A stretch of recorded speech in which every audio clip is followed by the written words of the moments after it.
17th Board of County Commissioners. Good morning, everyone. Welcome to Farnham's Event Center. We're happy to be here. This morning we have two items on our agenda. We have first a public comment period and second a public hearing. I'll open the public comment period. Anyone wishing to address the Board of County Commissioners will have 3 minutes. Ms. Ashford, do we have anyone signed up? With no one signed up for the public hearing, we'll move along to Public Works. Public comment, not public hearing. We have item 2 on our agenda is the second reading and public hearing, Order 1705-17-01, in the matter of authorizing the sale of county property designated as parkland, identified on Assessor's Map as tax lot number 1912-12-0001-701. Mr. Moker-Heisky. Thank you, Mr. Chair. I'll turn it over to Mike Russell, our Parks Manager, to give an overview. Good morning, Commissioners. I was asked to remind everybody to bring the mic close to them when it's your turn to talk, so there might be some passing of the mics going on. Mike Russell, Lane County Parks and Animal Services Division Manager. Today we're here to talk about the sale of a piece of property that was foreclosed on and pursuant to order number 1603-08-03, the tax foreclosed property was designated as county parkland. This is a process that was started several years ago, and by doing that, proceeds from the sales go directly to the Parks Fund to be used for parks purposes. The current, let me show you where we're talking about. It's just above north of Woahink Lake, that dot right there. So here's Highway 101, Woahink Lake, and Canary Road, Honeyman State Park, and it just up Canary Road at that location. Here's a zoomed in view showing the property. It's a 10-acre property up above Woahink Lake. There is a residence house on the property. The house is in disrepair and needs serious work. The estimate of value was it was estimated that it would be sold at a sheriff's sale for around $99,000. ORS 275.330 provides that the county may sell parkland through the public auction or private sale upon finding that it's in the best interest of the public, and so that's the reason we're having this hearing and asking for your deliberation to find that it's in the best interest of the public to sell the property.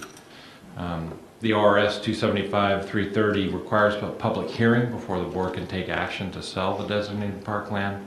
On April 25th, 2017, the board passed an order which set the public hearing for today. We're happy to have this in Florence and coincide with your joint meeting with the City Council today, so that if any interested parties would like to testify, that they would be able to do so without having to travel to Eugene. There was a notice for the public hearing that was published in the Register Guard as required. The board is being asked to consider the sale of the county-owned property to Keith Consiglio, who has provided the highest bid for the property. We did entertain 3 offers for the property, and Consiglio was the highest bidder. Would like to mention that the revenue from this sale we're intending to use for improvements to the north trailhead parking lot at Buford Park. As you know, there's been some unauthorized use there with 4-wheel drives really digging up that parking lot, and so we want to address that issue, improve the parking lot, provide some better access. And anyway, that's the project that we've identified for this funding. Just quickly, the property is being sold under the authority outlined in the ORS that I mentioned, as well as Lane Manual 21.435. The property is as I said, was designated as parkland and entertain offers. And so we currently have $50,000 in earnest money from Mr. Consiglio, and upon your approval of the sale, we'll execute the deed and do the implement the necessary actions to sell the property to him. That's my report, and I'm available for questions. Thank you, Mr. Russell. Any questions or comments before we open the public hearing? Commissioner Bozevich. Thank you, Mike. The other question I have is, you mentioned the public notice for the public hearing. Can you go through the public notice and the process for the auction to get 3 bids? So we let people know through our website, and then we work with our right-of-way property management folks to get the word out. I don't know exactly if they published in the newspaper or how that happened, or word of mouth, or what it was. I can get that information for you, but we did, there were ultimately 3 offers that came in and went through that process of accepting that offer. Okay. Thank you. Further questions or comments? Then we have before a second reading of public hearing on order 1705-17-01. I will open the public hearing. Is anyone signed up? No, Chair Park. No one signed up for the public hearing. Then I will close the public hearing. Questions or comments? Mr. Russell, any further action that you need today? Yes, I'd like you to adopt the order that authorizes the sale to Keith Consiglio for $115,000. Thank you. Then we have before us order 1705-17-01. Commissioner Bozevich. I'd like to move approval of the order in the matter of authorizing the sale of county property designated as parkland, identified as Assessor's Map and Tax Lot Number 17121200011701. Second. Moved by Commissioner Bozevich, seconded by Commissioner Lycan. Discussion to the motion. I see none. I'll call for the vote. Oh, I see discussion. Commissioner Lycan. Just one item. Thank you, Mr. Chair. So I saw on the agreement that that I'm assuming that the person who wants to make the purchase has already put $50,000 down. Correct. All right, that's so he's committed. Correct. Very good. Thank you Yeah. very much. Further discussion? I see none. I'll call for the vote. All those in favor, please say aye. Aye. Passes 4-0. Commissioner Sorensen excused. Thank you. Thank you very much. Thank you, Mr. Moker-Heisey. Before we adjourn and move on to the next portion of our meeting, as this is our first meeting since the May 16th election. And Mr. Moker-Heisey, what happened on the May 16th election? Can you brief us on that? Well, a number of officials were elected to various offices, of course, school districts and water districts, and notably for Lane County, the jail levy, public safety levy, passed a year early, and of course we went to the voters a year early, as the sheriff had requested. Was it close? It was, it passed by the close margin of, I believe 73% support, and if we look at 2013, we had around 57%. And so, Mr. Chair, I'd say, in my opinion, a reflection of the great work of the Sheriff's Office in upholding the promise to voters to responsibly use those resources to show value and open up more beds than we promised. The levy promised 255, the Sheriff has 317 local beds open. The promise kept by the Board of Commissioners over the past 4 years in allocating several $1 million more in discretionary general fund to continue to support the jail than we originally projected in 2013.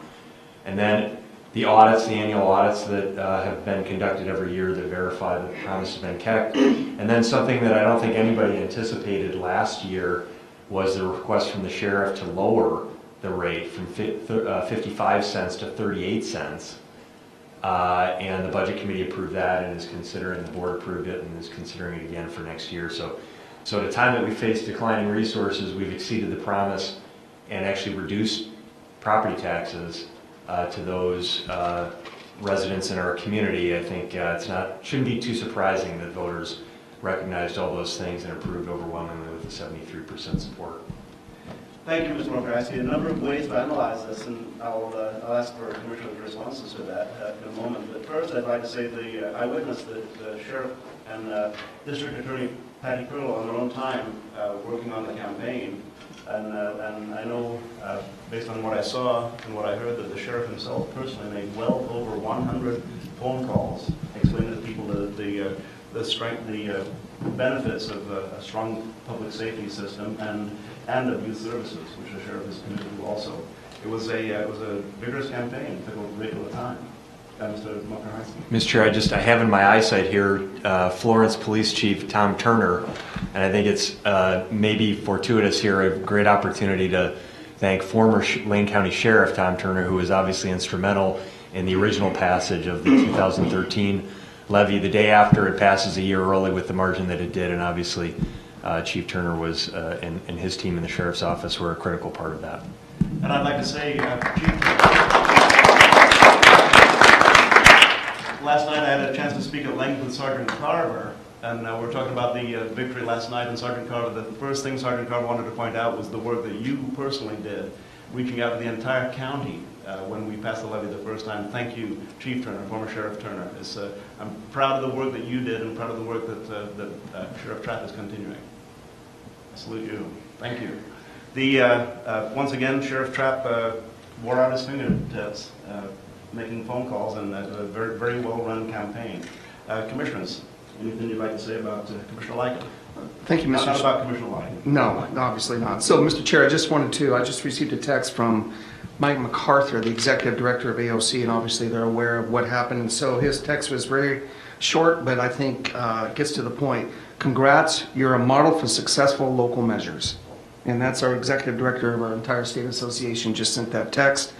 And so I would absolutely agree and that Lane County has become a model for how local measures are passed and the success we've had. And so a long time coming. I think we were 0 for 13, 14 for nearly a generation. And not only did, I think you mentioned with former sheriff and now Chief Turner, and now with the renewal, I think our public safety system is, while we still have plenty of work to do, I think being recognized as a model for success for other counties around the state says a lot. And I just want to say I'll send Mr. MacArthur a thank you for that, but very appreciative to be recognized. Thank you, Commissioner Lyken. I will say that the last time Commissioner Bozovich and I were together in this room, actually the room next door, the sheriff was with us talking about the upcoming, at the time, levy. Commissioner Bozovich. It is good. So I want to first take a moment to thank the board and staff for coming all the way over to Florence and holding our meeting here, joint with the City Council. I think we're going to hear some pretty exciting things they're planning here in Florence.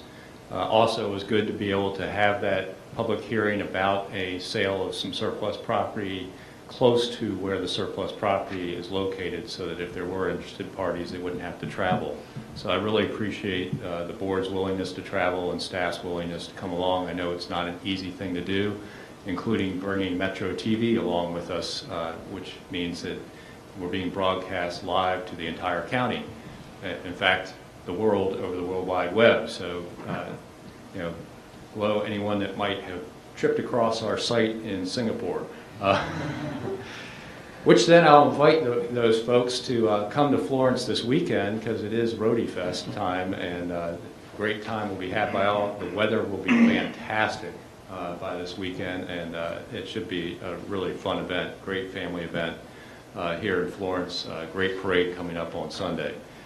And then getting on to the levy, it is a pretty amazing thing. I don't think I've been around when a tax measure has passed by such an overwhelming margin.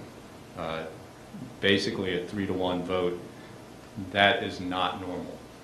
And it's an unusual thing, and I think it speaks to not only the good work that our Sheriff's Department or Youth Services Department has done to meet the promises that were made with the original levy in 2013, but it also speaks to a lot of the work that our administration and staff have done to control our cost and show the citizens that we're managing our finances in an extremely responsible way. And we know it's not our money, it's the citizens' money that we're handling.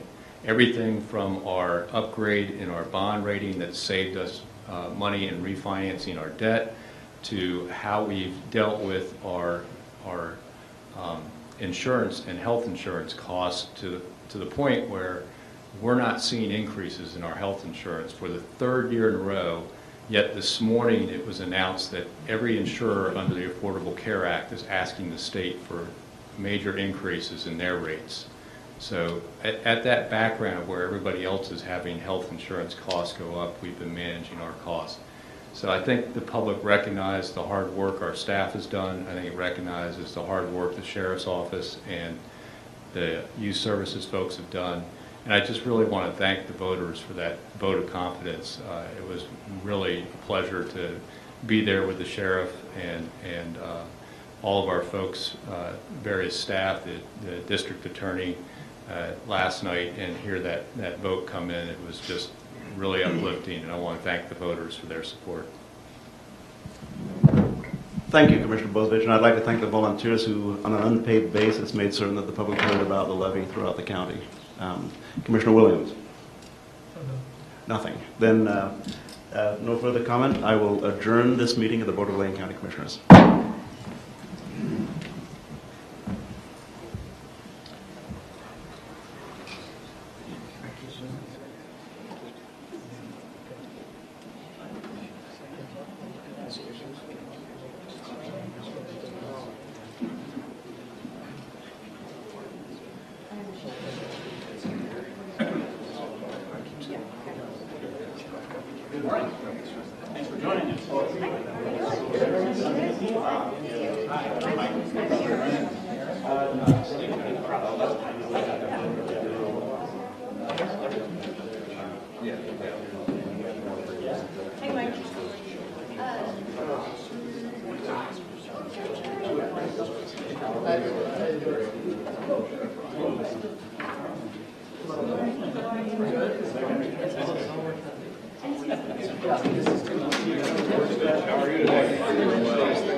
Pretty much just restarting. So. Neil send you that text too?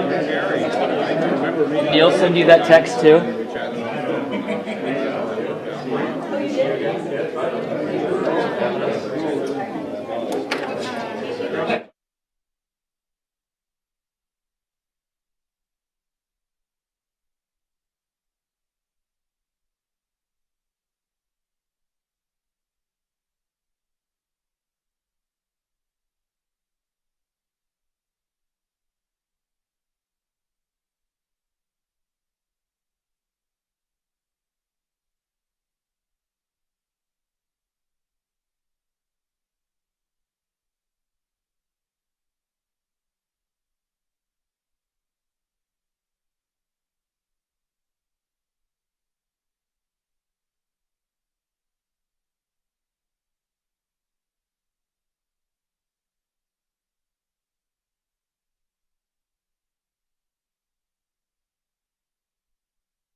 You'll all head to your seat. We will get started here.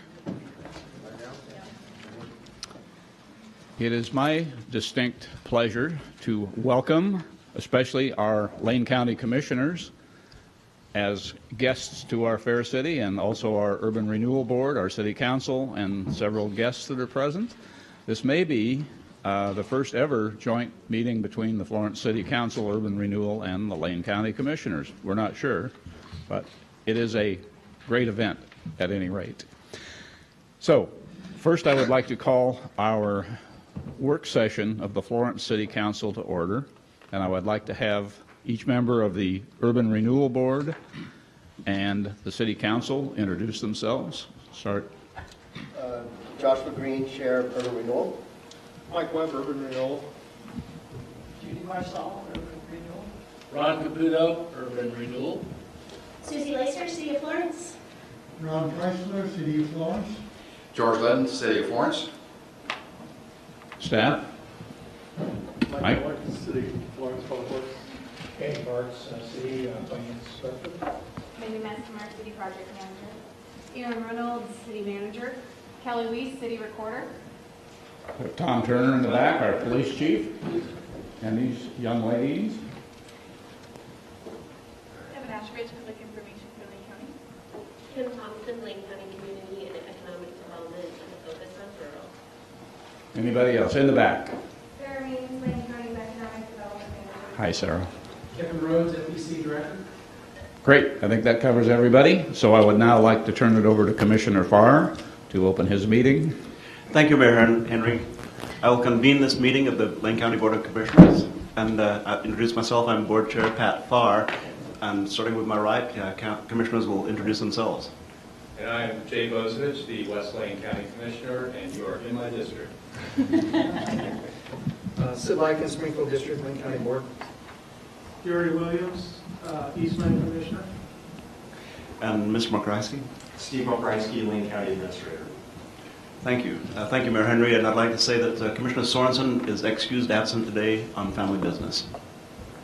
Great. Thank you very much. And again, thank you for being here. And I want to welcome you again and tell you how excited we are to have you here in our beautiful city, especially to invite you back in 3 or 4 days for our Rhododendron Festival that's coming up this weekend. And we're promised by the weatherman that there's going to be some great weather, so we hope you will be here. I want to take a second. I know you talked about it in the earlier meeting, but I'd like to take just a second and congratulate the County Commission on the recent levy that passed for our jail in Lane County. I am basically anti-tax and anti-fee, always have been, but there are certain things that I do support, and I want to first thank you and congratulate you on doing a great public relations job, putting it together right. And as we all know, there's a fairly substantial level of trust issue at the federal level, state level, as it comes on down. And I think that this actually shows that you guys have worked together and created some trust in Lane County. Commissioner Bozovich posted a great summary on his Facebook page, which I thought was outstanding, and it was in response to somebody that was complaining. But he actually got my vote, so anyway, I voted for the jail. I think that was great. The City of Florence is taking a leadership role. As you know, we're really here to talk about one thing, and that's our Revision Florence project that we've been working on for the last 2 or 3 years. One of the projects that show that the goal that we established 3 years ago to become a city in motion is moving forward. We've had some great successes. This is going to be a real success for the state of Oregon because it's a state highway, for Lane County because this is your seaport, your gateway to the Oregon coast, and a spectacular little town that I'm very proud and fortunate and blessed to be the mayor of. So we're taking a leadership role on a non-city street, Highway 101 and 126, which are state and federal highways. And this streetscape and paving preservation enhancement project, wow, that's a big word. We've named it Revision Florence. So because this corridor is heavily used by traffic from everywhere. We got people, as you know, in the summertime, it's kind of like California here on 101, going up and down. Highway 126, especially on the weekend, hundreds and hundreds and hundreds of vehicles, especially trailers and campers and RVs, are coming to Florence. In a few years, we're going to have some major events in Eugene from people all over the country, all over the world that are going to come to Eugene. They're going to want to come to the coast, and we would like to put on something that looks like that as their entryway into your coastal seaport and your access to the Oregon coast.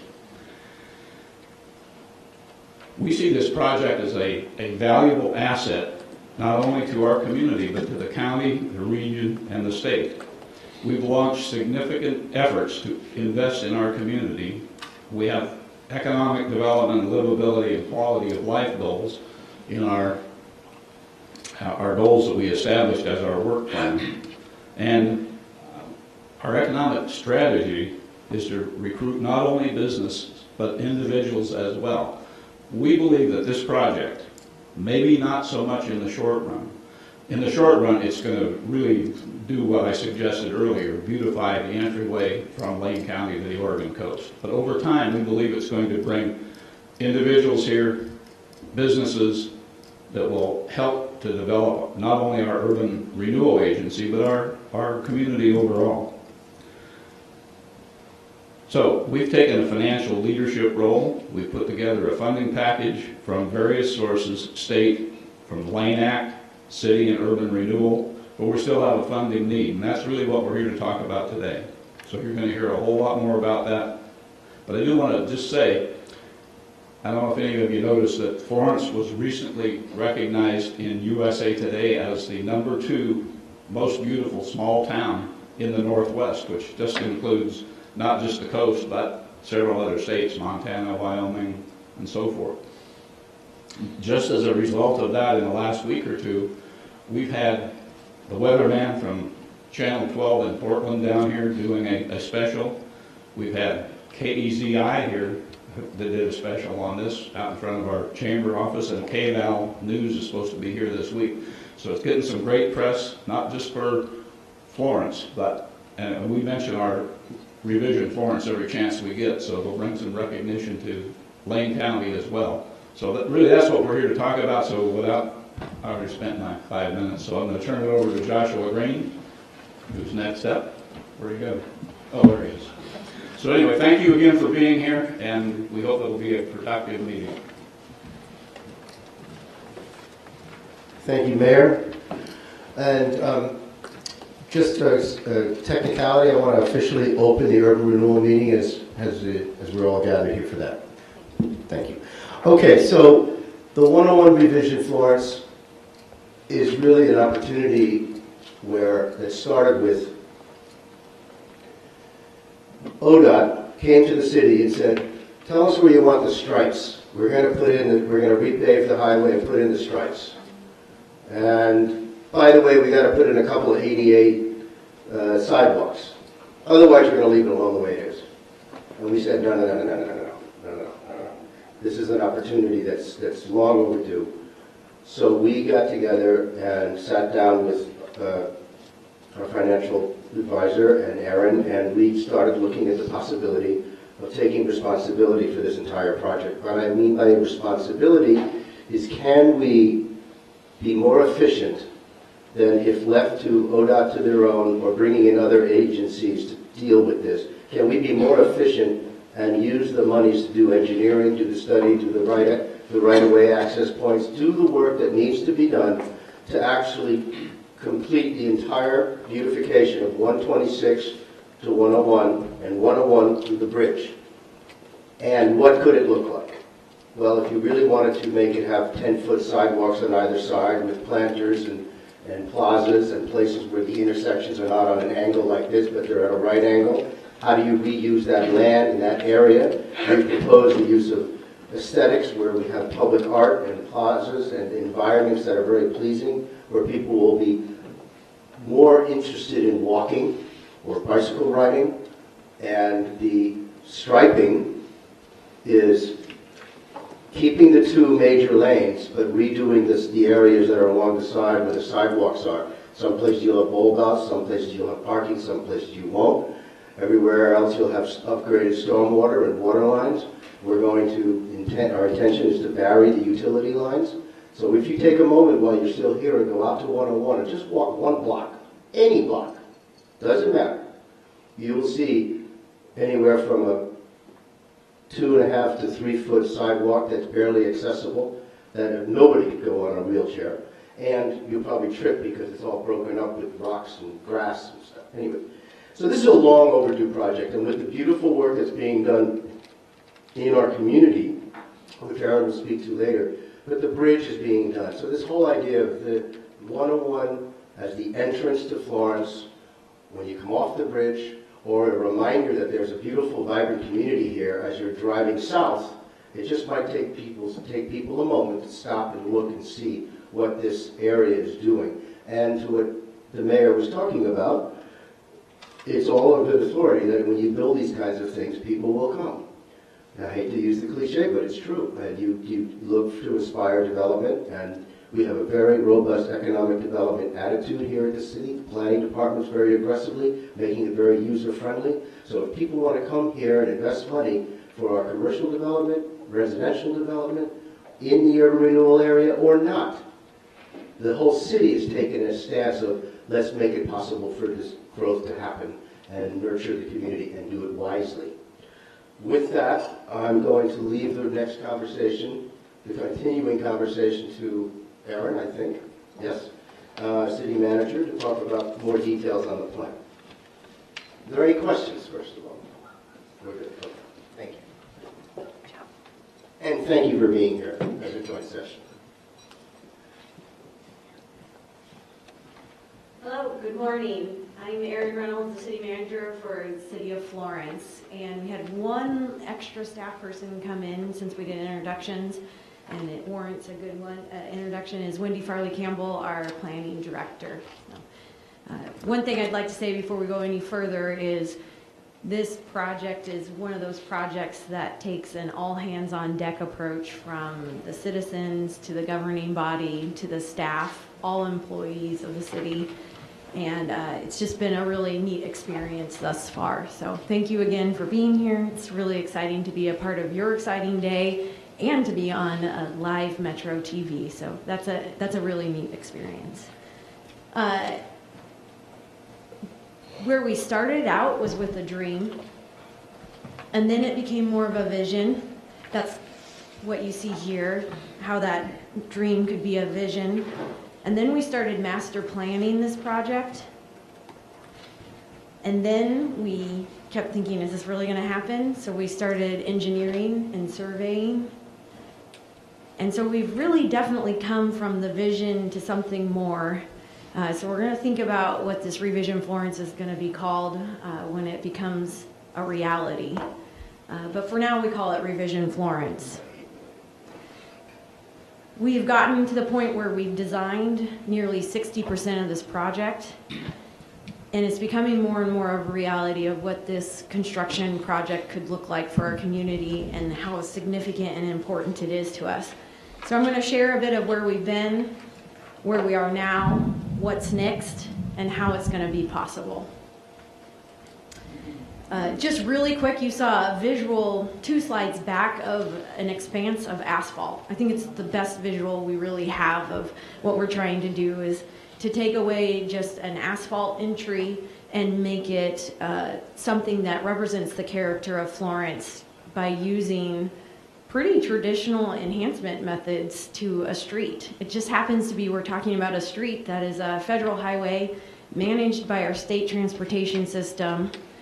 And it is the gateway to Lane County's coast and the Pacific Ocean and the dunes, as well as our city and county residents' Main Street corridor through our city.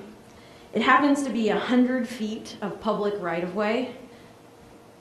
And right now, it's 2 lanes going both north and south with a center turn lane. There is not a fog line. There is not a bike lane. There are no marked parking spots. So it is a very, very wide far right travel lane going through town.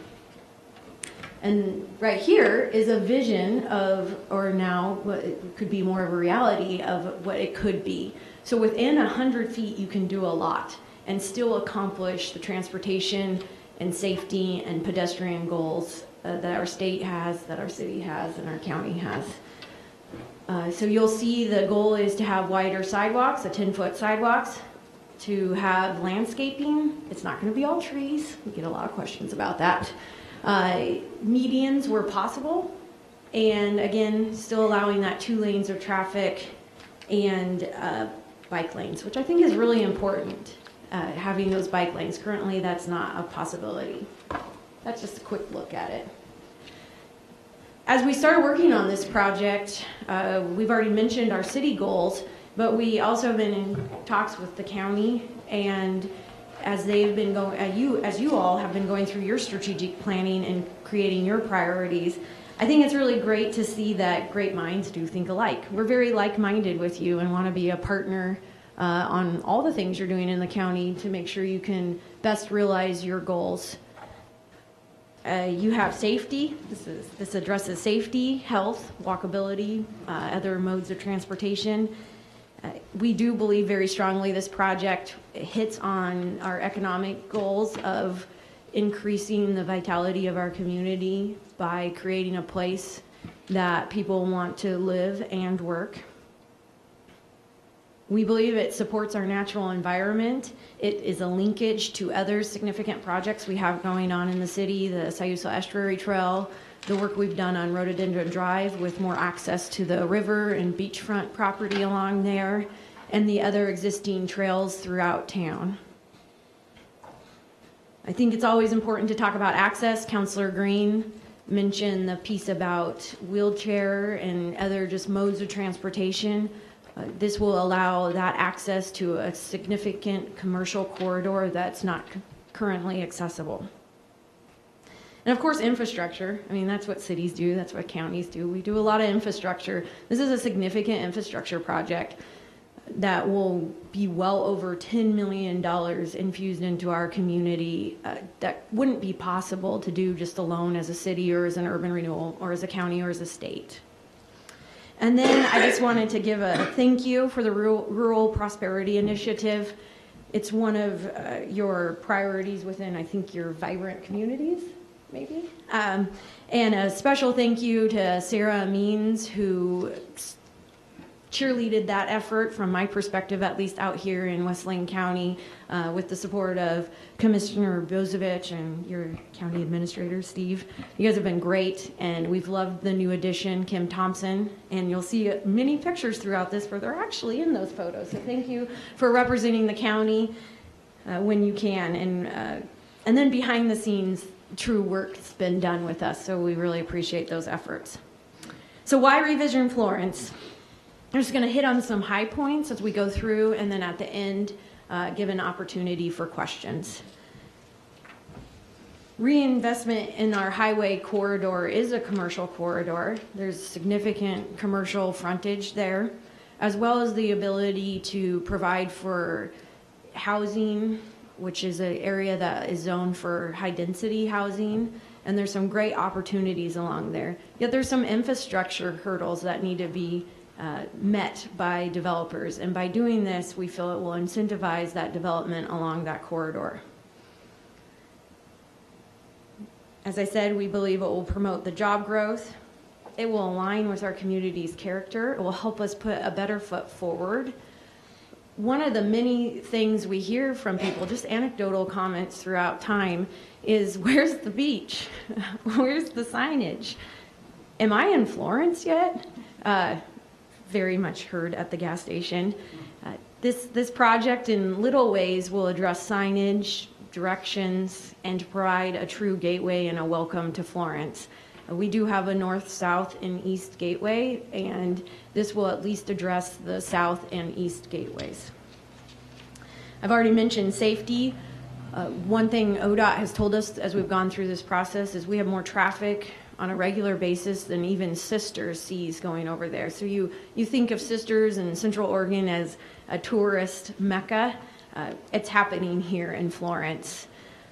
Some of that is heavy vehicle traffic, so it's still very much dependent for commerce to continue to have that freight be able to move to and from up and down the coast and into the valley. And as I've already mentioned, there's a lot of competing needs. There's still people walking and people biking, and just your regular residents and county residents coming to and fro throughout their day. Of course, I'd be remiss if I didn't point out the regional significance. This is a view from Heceta Beach out at Driftwood Shores last night. Actually, it was a beautiful night, barely even any wind. And we are the gateway to the Pacific Ocean for Lane County. We are Eugene's coast. And the dunes are also an important aspect of our economy, as well as the river, the fishing, and just all of the things you can do outdoors with the lakes and the trails. We also are planning for the 2021 track and field event.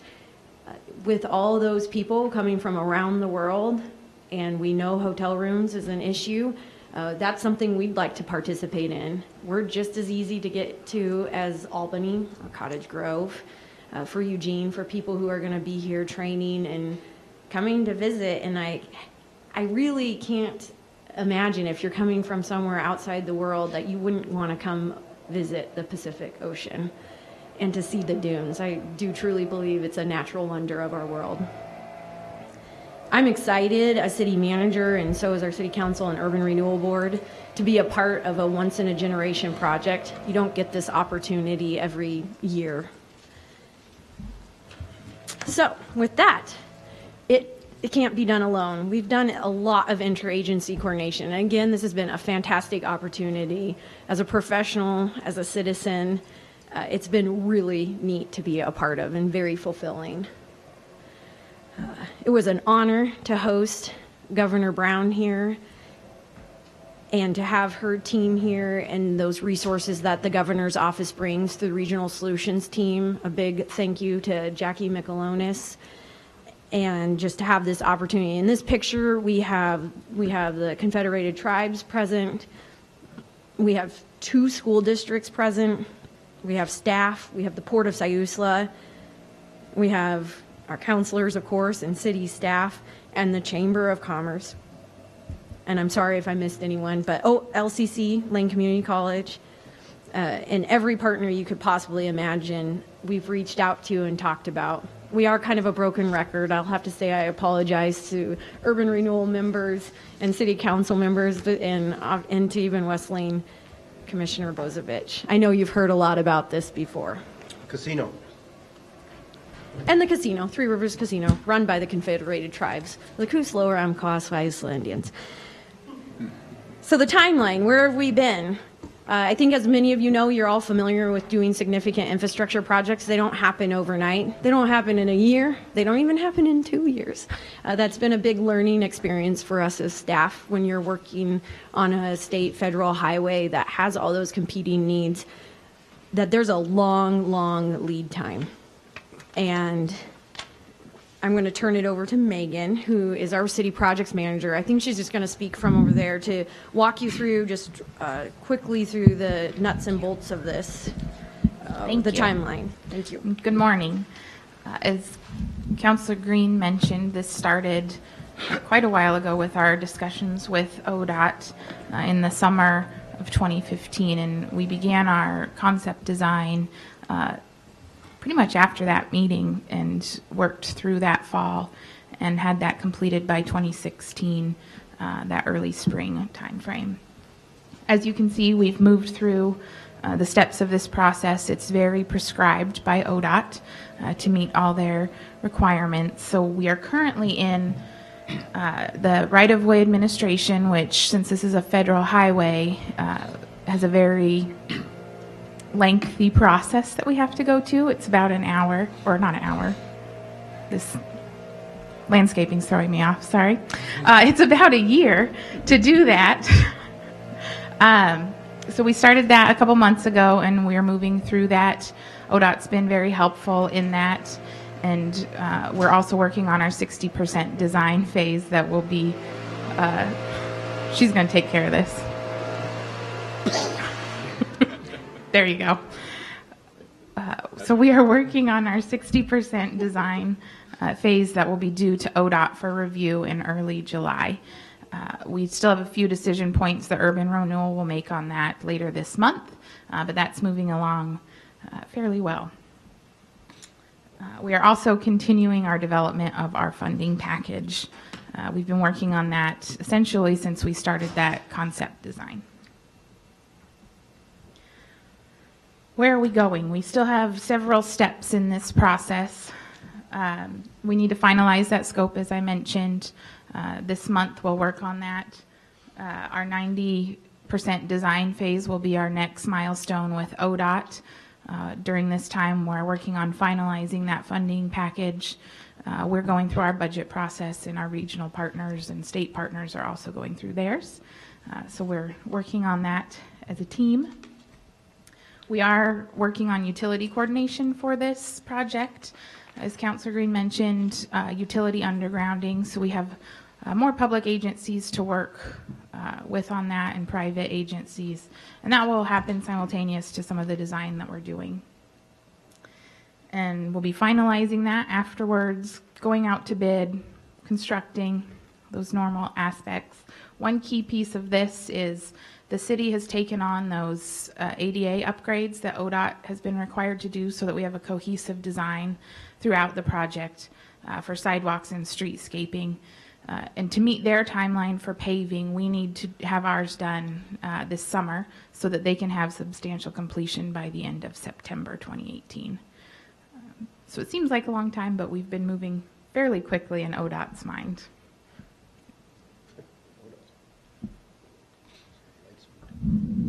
Just a quick housekeeping. We're getting ready for Rhododendron Festival, and the whole town's getting cleaned up, so I asked them if they'd move along and come back later, but appreciate everyone's hard work in sprucing up our town. You have a few materials before you today. Please feel free to take those with you. Everything we're talking about today is contained in there. And I think one thing we kind of jumped into without really clarifying is Councilor Green mentioned this. ODOT's doing a project, we're doing a project, and it's been a great collaboration with ODOT so far on getting to a point where they slowed down a bit so that we could catch up with them on the enhancement piece of this project, and to be able to do it simultaneously and have those cost efficiencies. Our hope, our goal is once we go to construction that this will essentially appear to be one project in phases of more of the concrete landscaping enhancement pieces and then the pavement overlay coming through. And of course, all of this is coordinated through all of our partners and those elected officials that represent our region. We've done quite a bit of outreach. I was going to give Councilor Preisler, he's also on the Urban Renewal Board, just a moment to speak. He's done a few things with us, as everybody here around this table has been advocating for this project and being a champion. But I wanted to allow Councilor Preisler, our Urban Renewal Board has 3 city council members on it. So you've heard from 2, Mayor Joe Henry and Councilor Joshua Green today. Councilor Preisler wanted to have a moment to speak about a few of the things he's done in his capacity to talk about this project. Do you want to give him the mic? I've attended the, can you hear me okay? I've attended the joint meeting on transportation with senators and representatives, and it had to be at least 20 to 25 ODOT representatives at that meeting, which really amazed me to see so many guys in one place, and women, excuse me. It was very interesting. They wanted feedback about what we need, what they need to hear from the community. And what we were pitching to them is pretty much what we're pitching here today. The ADA requirements of this project have to be addressed. I think by now it's a legal and a moral responsibility for us to take care of that. The other issues are safety. If you know 101, can you imagine trying to cross 101 if you were a senior citizen? I don't consider myself a senior citizen, but I have difficulty crossing it. We've reached out also to Senator Roblin's office, Representative Caddy McEwen. They've been very responsive. They know and see the needs we have here in town. And the project is a multimodal project. It's not only for cars, it's for bicycles, it's for handicap, it's for better parking issues, it's for walkability. Those are really important things in our country right now. And I think that's about it. Thank you.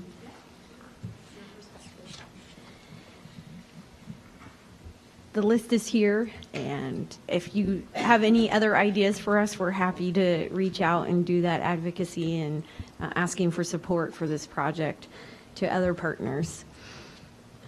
As we move ahead, looking at things we've done around town, Mayor Henry mentioned that this isn't the only game in town, the only thing we're doing, but I do believe there's significant tie-in to this project and the goals of the city, and we can show our track record that we are investing in our community through the Rhododendron Drive Utility and Street Improvement Project, which, fingers crossed, it will stop raining and will get completed this week. We had the completion of the Rhododendron Drive multi-use path, which ended up being a compromise with the community and an extended shoulder project, which has connectivity back to the 9th Street and the newly completed Rhododendron Drive project all the way up to 101, which links right into Revision Florence.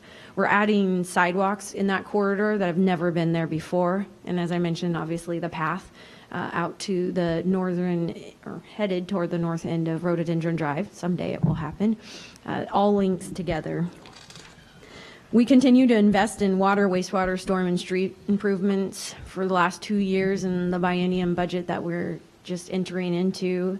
Discussions on have the largest capital investment dollars and diversity of projects that the city has ever seen in history.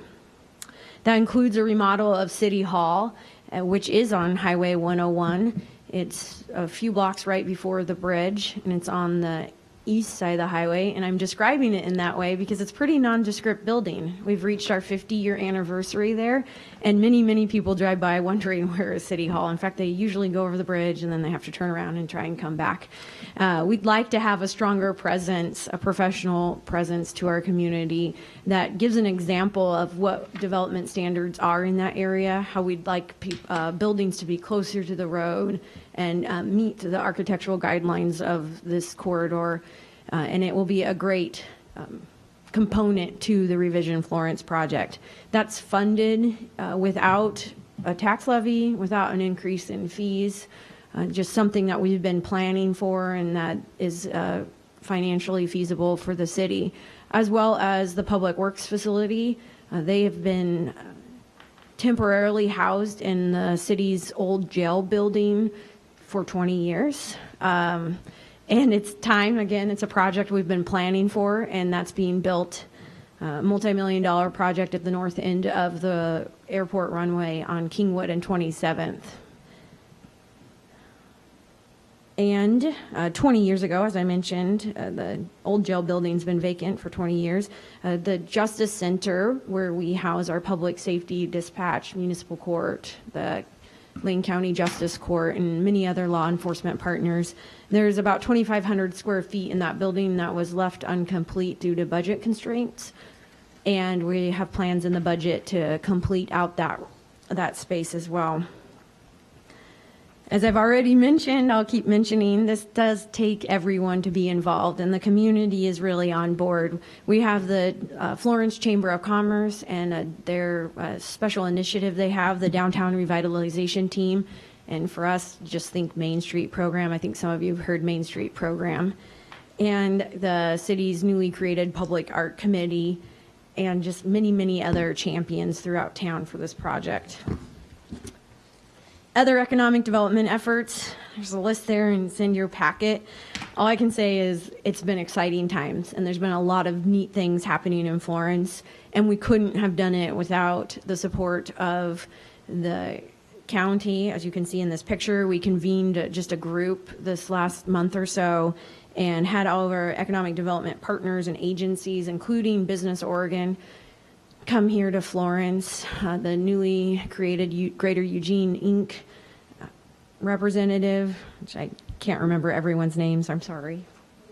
Ward, thank you. Ward was here, and it was just a great introduction. We had Central Lincoln PUD, who's our electric company here in town, join us. We just toured town and talked about every opportunity we have, from the airport to the Pacific View Business Park to catalyst sites within the Urban Renewal Agency and areas throughout town in our northern commercial district.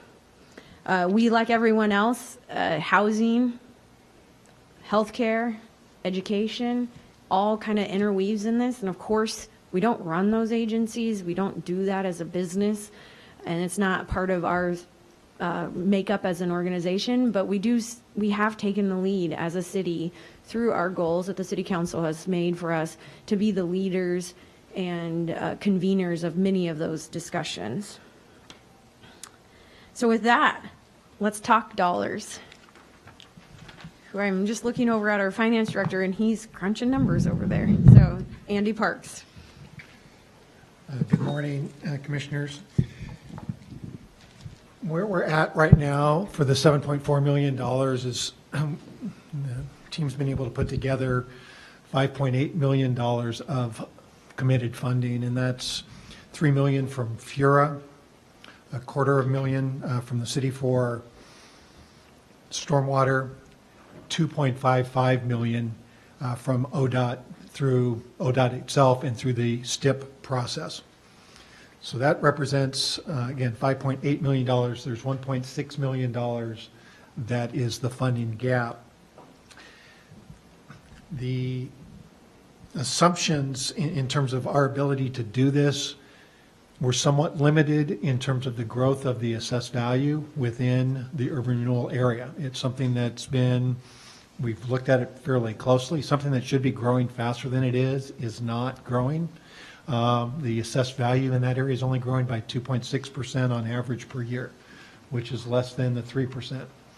We've done some evaluation of properties throughout the city of Florence, looking at 50 different sales transactions this last year, randomly selected, and the real market value, the actual sales transaction relative to what the assessor has as the real market value, is around double-digit difference. And that is something that we're going to continue to look at, and I believe it ultimately is impacting the city's financial situation as well, in terms of the assessed value not going up as real estate trends would indicate otherwise. And we know that the assessor is going through some process with the city of Springfield and looking at that a little closer, and that's something that I think would certainly appears to would benefit this area, in that increased tax value would increase the capacity of the Urban Renewal Agency to take on more of this. But given the current restraints that we're seeing, it's looking at 2.6% growth. So with that gap of 1.6 million, I think you're looking at the different resources, and certainly you guys are, I think, a key element in the conversations at this point. And I think timeline-wise, we have some dollars budgeted in the coming fiscal year, and actually in the biennium, hopefully from the county to help push that number down. But it's there showing now just as an intergovernmental, waiting for your board to be able to take some action. And then the rest of this would just be debt service that could be put forth in terms of, or issued with some sort of commitment on a longer term basis from Lane County or from another organization. So it's a combination of whether it comes in hard dollars or just a longer term commitment. And that commitment does not have to be 20 years associated with the debt service. It could be for a shorter time until the agency's increment increases to a level that it can sustain that and handle that debt load.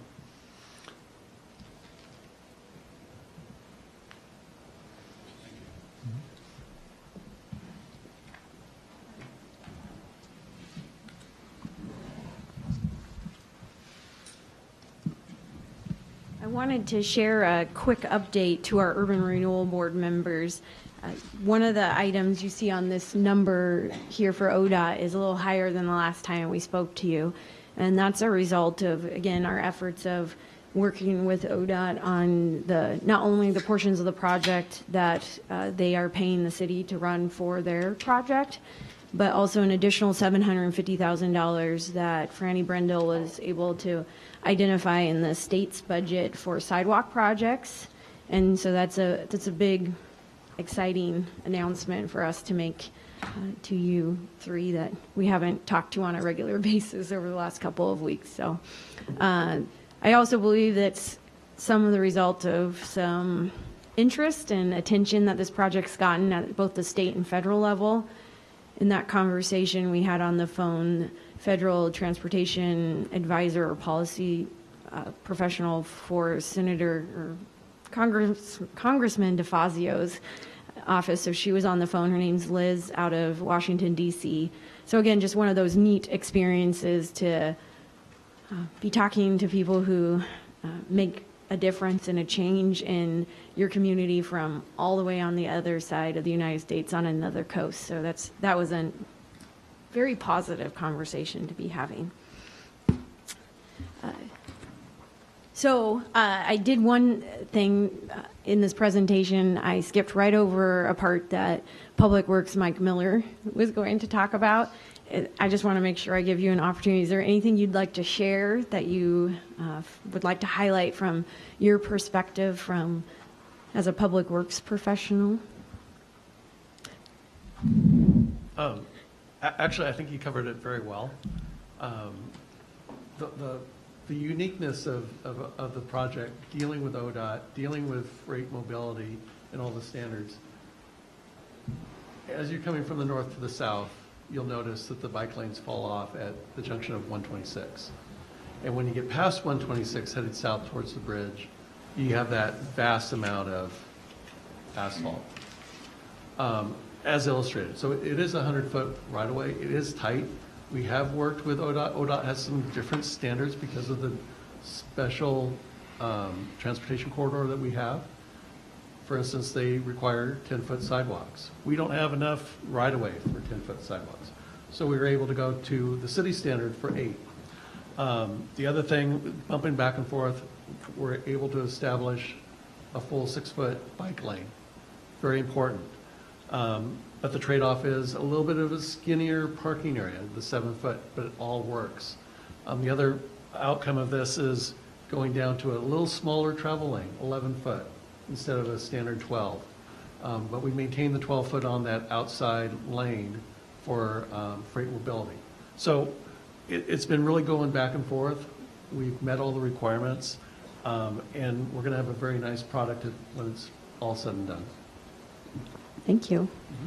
I'm going to do the same thing. Wendy Farley Campbell is basically our community development director. She's our planning director, and she oversees planning, building, and growth of our community. And I was wondering if you'd wanted to come up and say anything from your professional perspective. There's a seat right next to Mr. Caputo, if you'd like.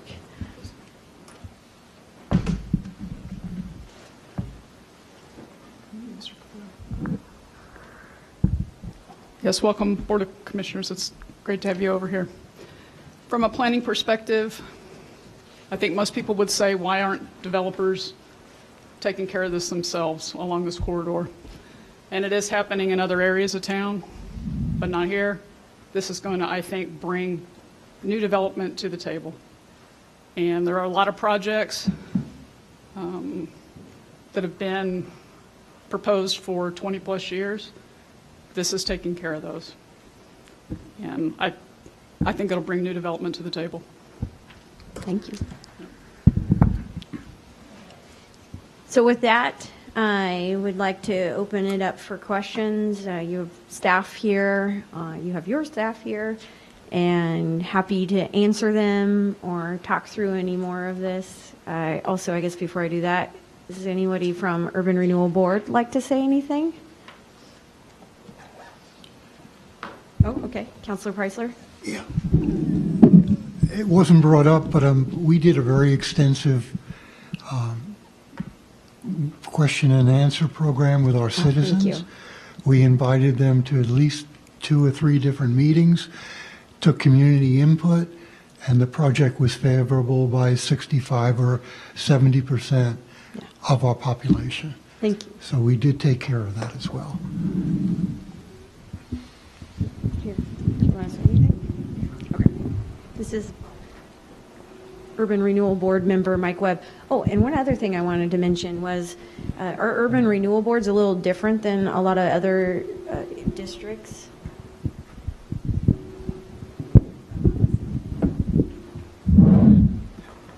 Hopefully that didn't sound too bad. I have the privilege of having lived here since 1988, and when I first moved to town, they opened up Highway 101 north of 126 and just to put a 5-lane road in there. What a difference that has made on how the town has developed north. That's been 30 years. This is the first time we've had a chance to do something this significant going south since that time. It might be the last time in a lifetime if we spend money. So I think it's really important to do it right. And if we can do this and invest the money and not come up short, I think we're going to make a better difference for our community and probably for Lane County in general.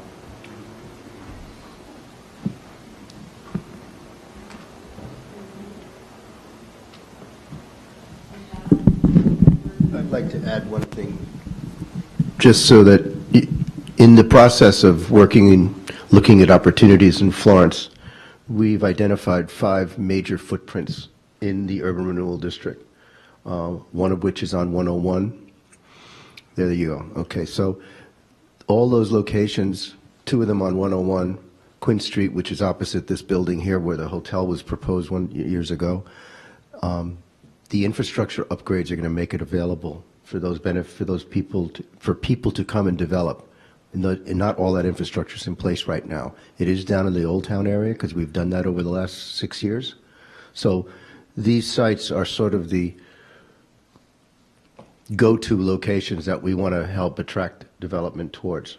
So having the 101 project done helps us go to that next step. Thank you. Okay. All right. Thank you, Aaron, for a great presentation. Are there any other comments or questions from the commissioners? Thank you, Mayor, and thank you, Aaron. I believe commissioners do have some questions. I'd like to make a point myself.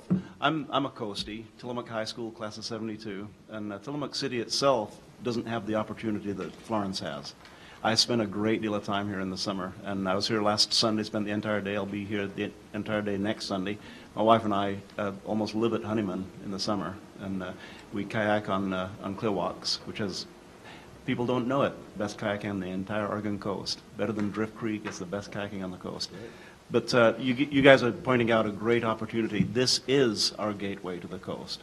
And Lane County's coast, most people don't realize that Lane County is a coastal county. We certainly go all the way to the top of the Three Sisters, but we have almost as much coastline as Tillamook County.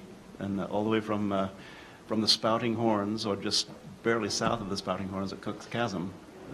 It's a wonderful, wonderful coast, and I'm excited about this. I'm committed. I spend a lot of time here. My wife loves this town, and looking forward to working with you on the project. I'd like to call on Commissioner Lycan, then Commissioner Bozievich.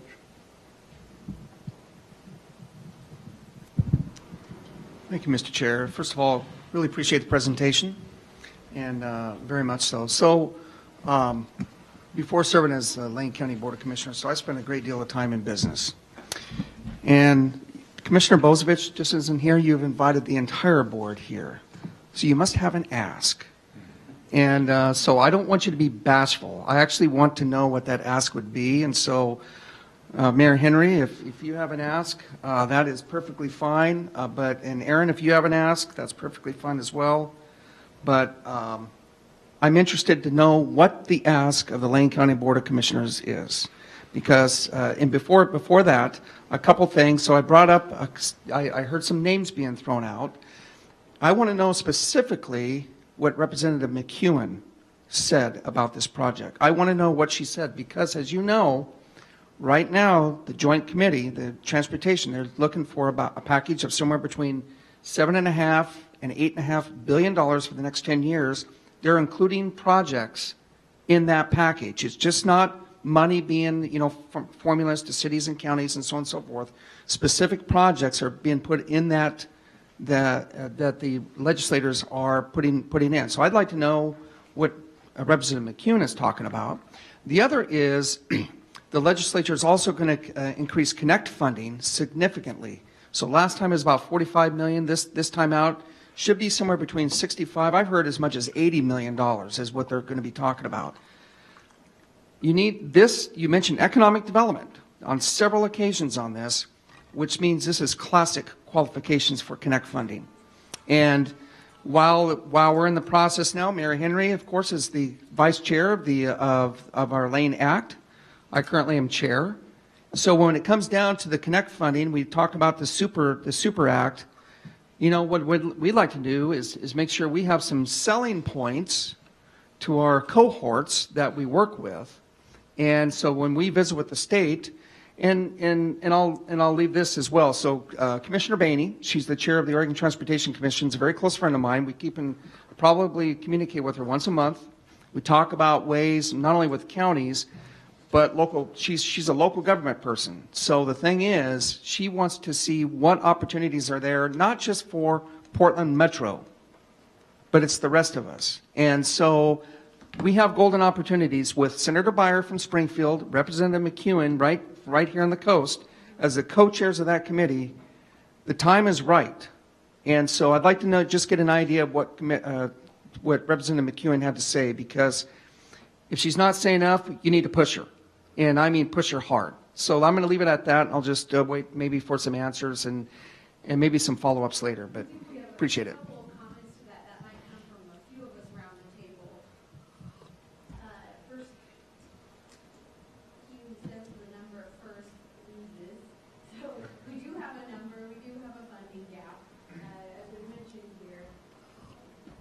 You might want to use the mic. Okay.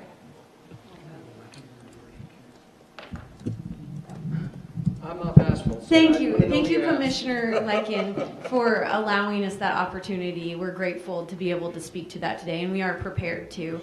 And you're right, the time is ripe for this. We're all competing for limited resources. One thing I'd like to highlight is this is shovel ready to go to construction March of 2018.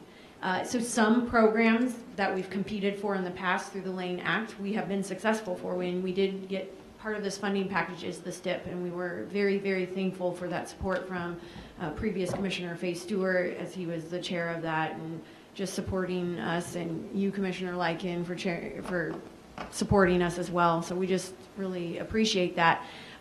Connect would be a great idea, except for those funds aren't going to be available by the time we get to this. No.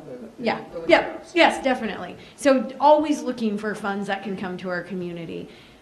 So if I could say, or to be so bold, the 2.9 really, I mean, urban renewal can sustain that 1.3 additional funding up there that you see. I mean, that's something that's financially feasible for us.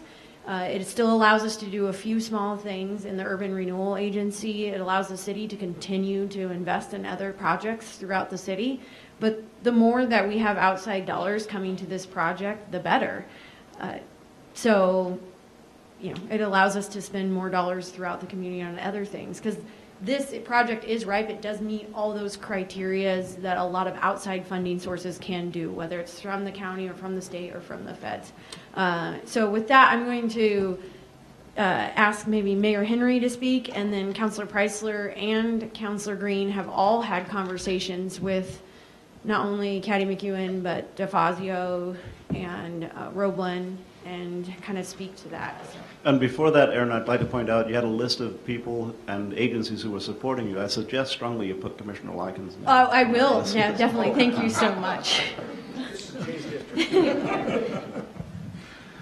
Well, of course, we had an opportunity to speak with Governor Brown when she was in town, and of course, she said she thought the project was outstanding and great, but I think she was on a PR tour, so we didn't get an actual commitment out of her. We have had serious conversations with Senator Roblin and Representative McEwen, who both are very much in support of it. I've spoken with Caddy. I believe Councilor Preisler has spoken, and also Councilor Green has and maybe some others have spoken with both those representatives. And of course, they're in favor of it. I think Commissioner Lyken asked for a specific ask, and whether you want that now verbally or in writing, I believe we can provide that. That's about all I can comment on, other than... Thanks, Mayor Henry. I did hear 1.3 plus 1.6 equals 2.9. Is that what I heard, Aaron? And we are open to that being a financially strategic, over time type of thing. We've done that successfully with the county, and again, are thankful for all of that. For this facility that we're here today came from those tourism dollars from Lane County, so we are appreciative of that, and we can see the value that that can bring over time to our community. We're completed with that agreement, and again, we have the financial wherewithal to carry a financial debt load that can be repaid over time. My sister, Lorna Davis, is the director of the Chamber of Commerce for the Greater Newport area, and she says that the Oregon coast is the greatest attractant for overseas visitors in the entire state of Oregon, exceeding Portland, exceeding Columbia Gorge, exceeding Crater Lake, the Oregon coast. And it's time that Florence got its share. So with that, Commissioner Bozievich. Before I get started, I think Councilor Preisler had a few comments, and possibly Councilor Green, so I don't want to get started before you guys finish your thoughts. Thank you, Commissioner. Commissioner Lyken, I've had a minimum of 3 face-to-face meetings with Representative McEwen, and at least 2 face-to-face with Senator Roblin. And we've discussed exactly what you've seen here today, and their attitudes were positive, but without a budget approval prior to what's going on now, they would not come up with a dollar figure.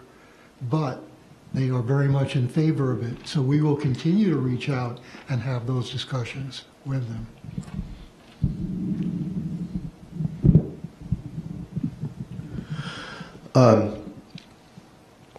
I like the way you roll. It's good.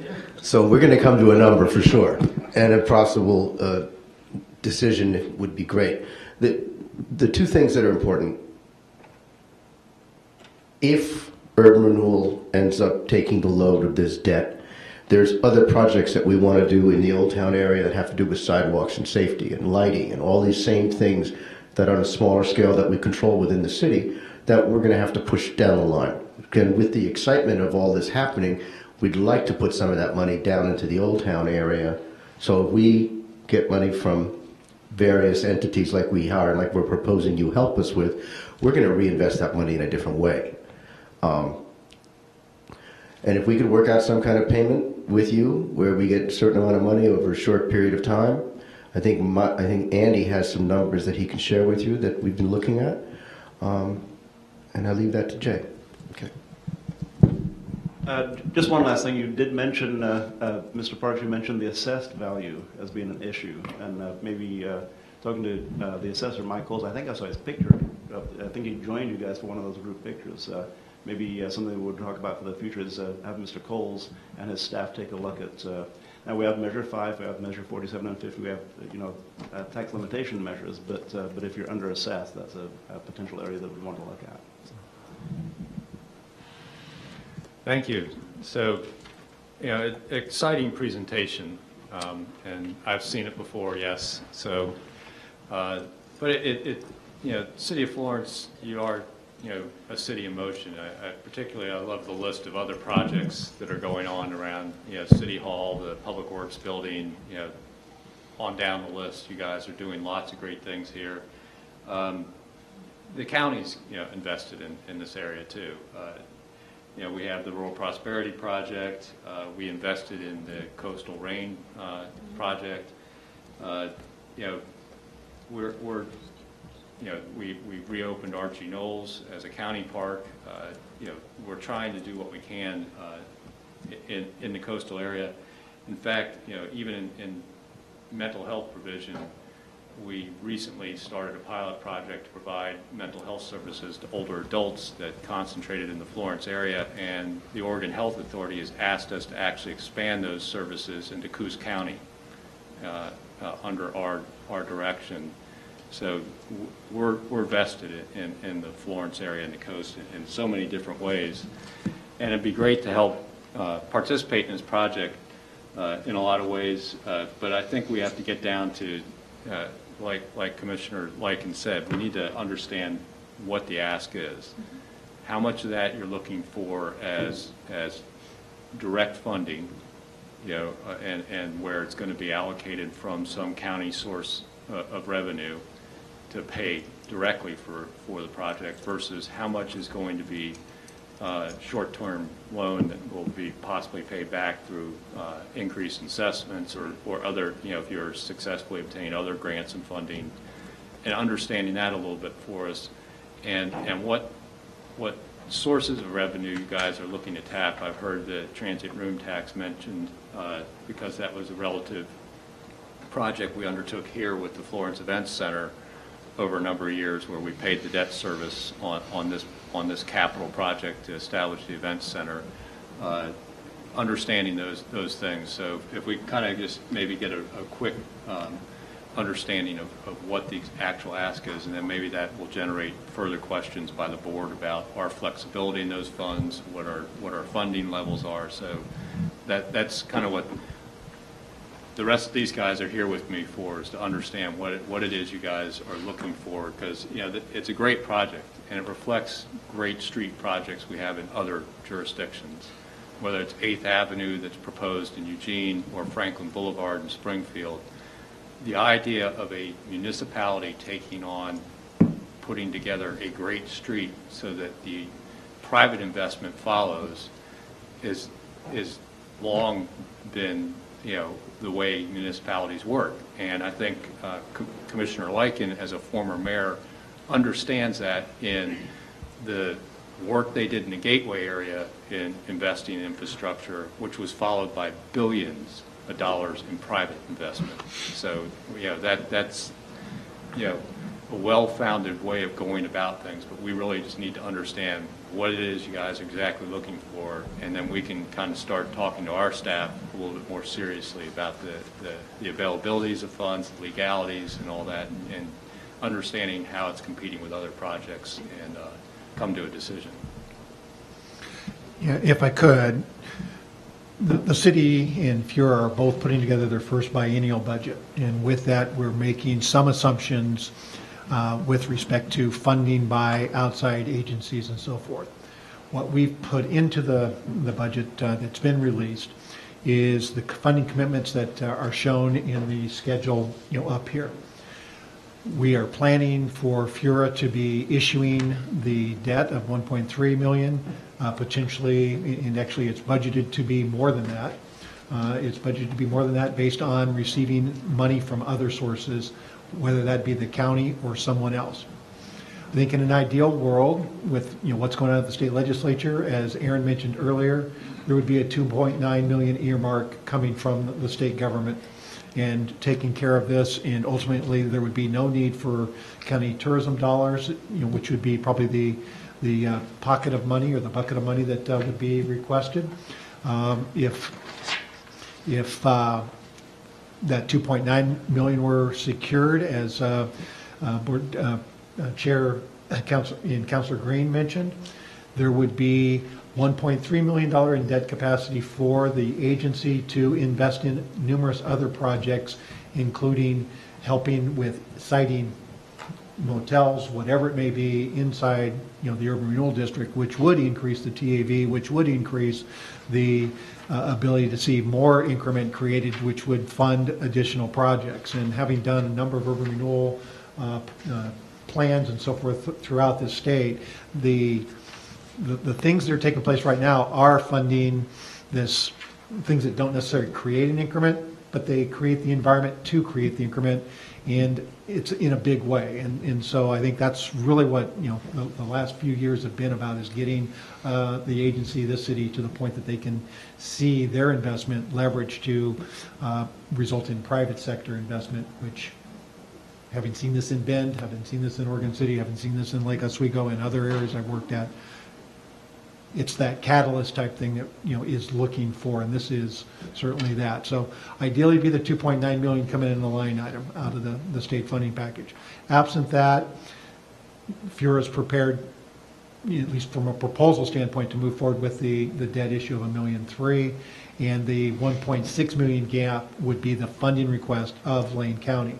And the nature of that in terms of, I think, how it could work would be $100,000 per year, buying down that 1.6 for 2 years to get to a $1.4 million borrowing amount 2 years from now. And that would be supported by $125 annually from the county for at least 4 years, at which time the TAB would increase within the district. Preferably go out beyond 4 years again to free up dollars so that the agency can invest in, other redevelopment projects. But hopefully that gives you, I guess, a framework of the dollars that we're thinking about, and if there's a little bit more specific that you want with that, I'd be glad to try and address it. Thank you, Mr. Parks. That was a good outline of the ask, Commissioner Lycan.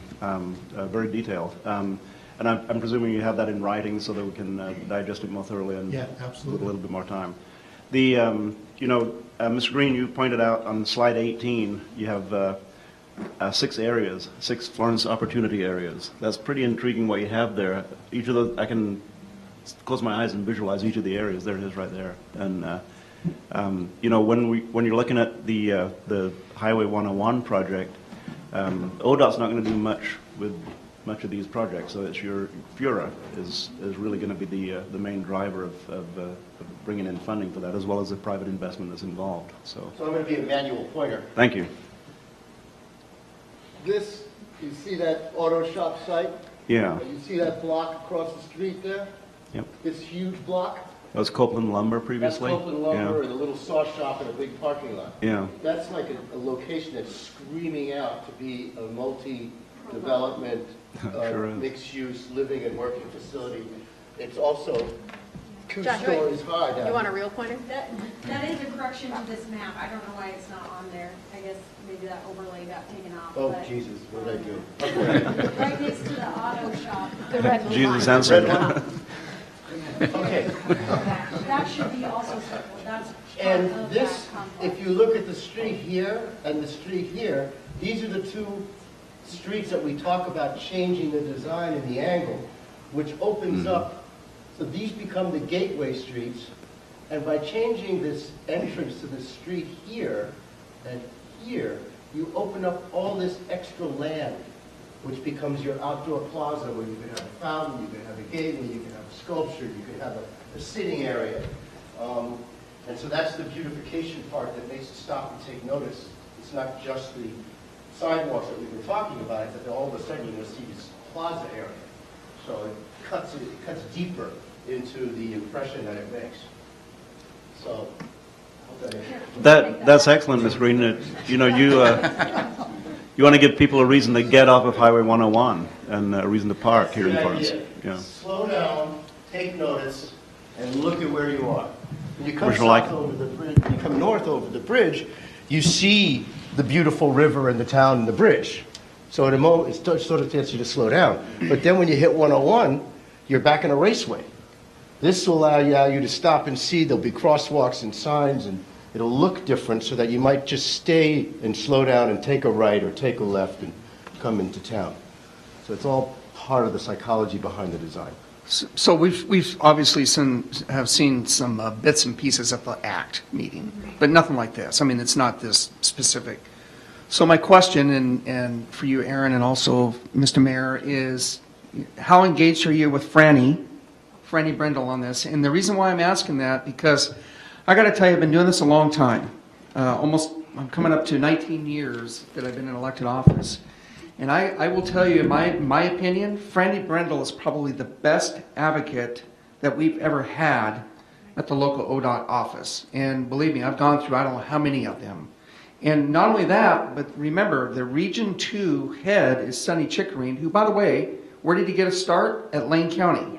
And so, besides he's a good Springfield resident, that doesn't mean anything. Anyway, but the reality is, I think, because I looked at the map and I'm looking at the potential vacant properties, access management by ODOT is really a pain in the, yep, asterisk, star, yeah, okay. And but if having Franny here walking the property and giving you an idea of what she can advocate for as far as access management will go so long. So I'm looking forward to that answer as well. Yeah. And again, what can we do? What can we do to really push this and to look at some of the opportunities that are there?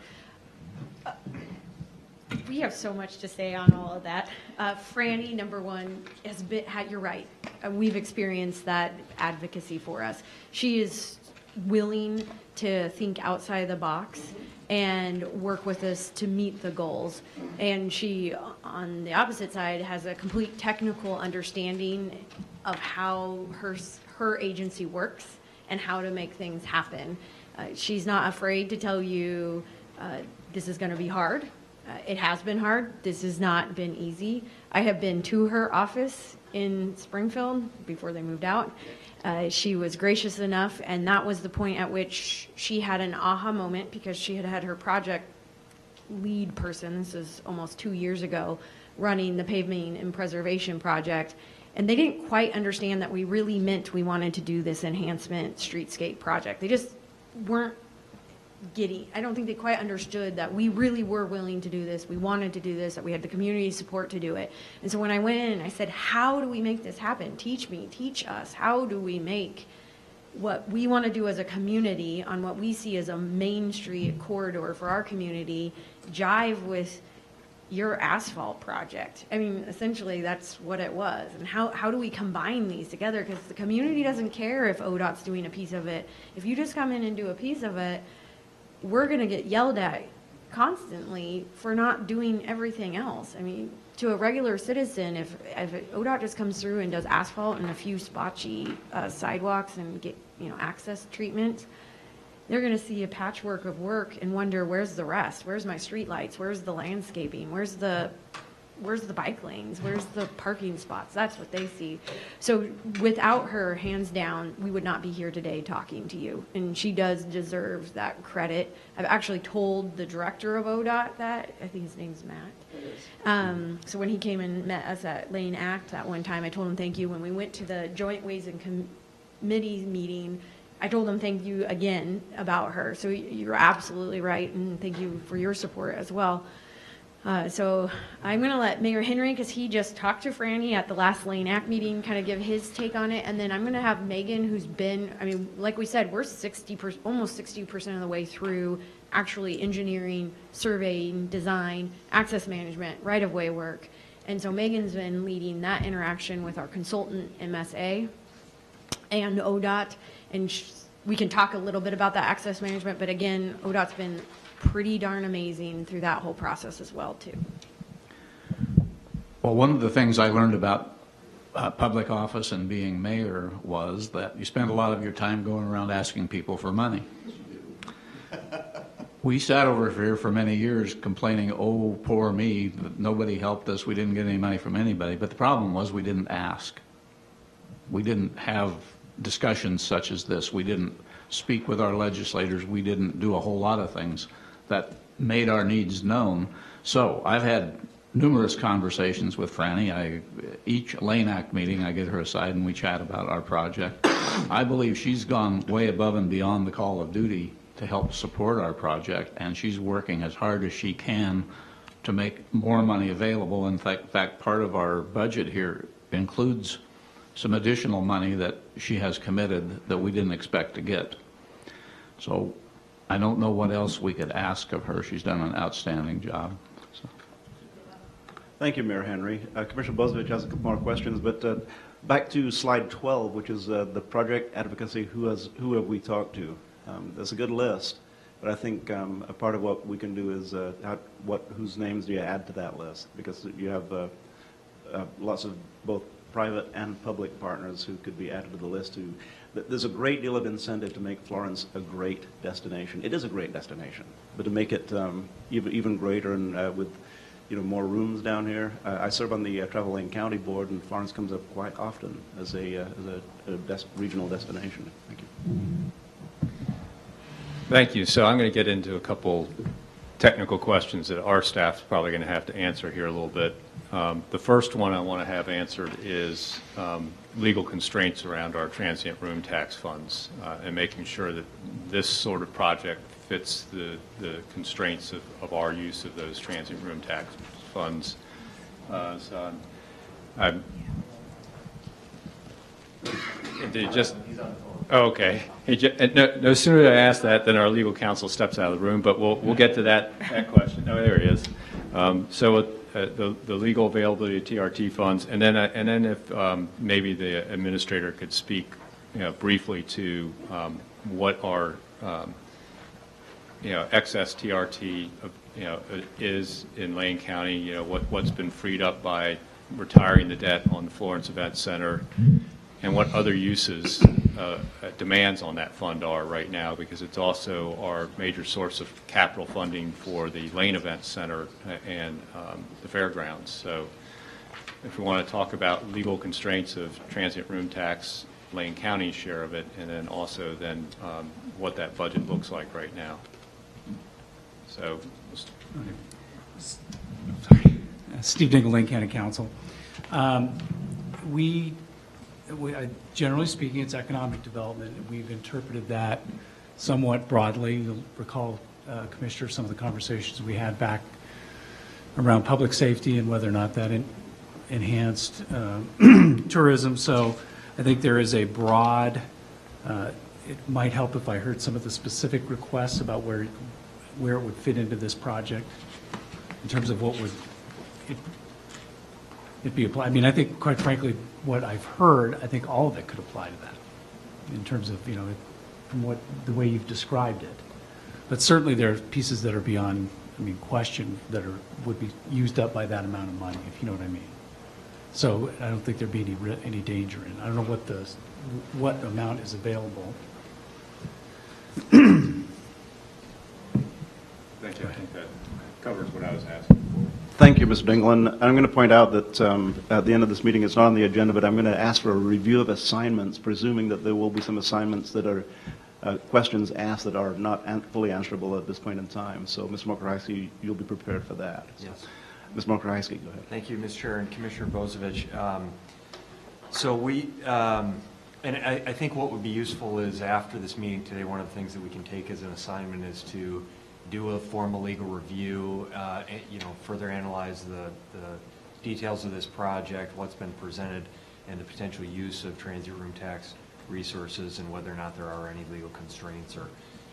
It's been our feeling to date, based on what we understand of the project, that transient room taxes would be the appropriate funding source, likely more appropriate than video lottery funds, because obviously video lottery funds that come in are for business development and pure economic development work. This project seems to have more of a direct connection to the transient room tax funding structure and the intent of state law. But we can look into that and provide that legal analysis. In terms of available funding, the board. I would just start by saying that the Board of Commissioners over the last couple of years has revisited the use its priorities as it relates to investing both transient room taxes and video lottery dollars, and looking at making investments of those resources in targeted and strategic infrastructure investments, particularly in areas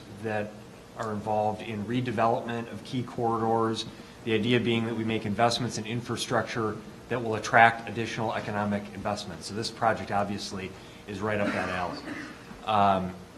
And it's one of the reasons that we've been in ongoing conversations with Florence about this, and I think why we're here today, because we think there really is a nice fit in terms of where the city is looking to go and how far along this project is, how shovel-ready it is, and what the board has previously expressed in terms of its strategic priorities for investments of transient room tax and other economic development-related funds.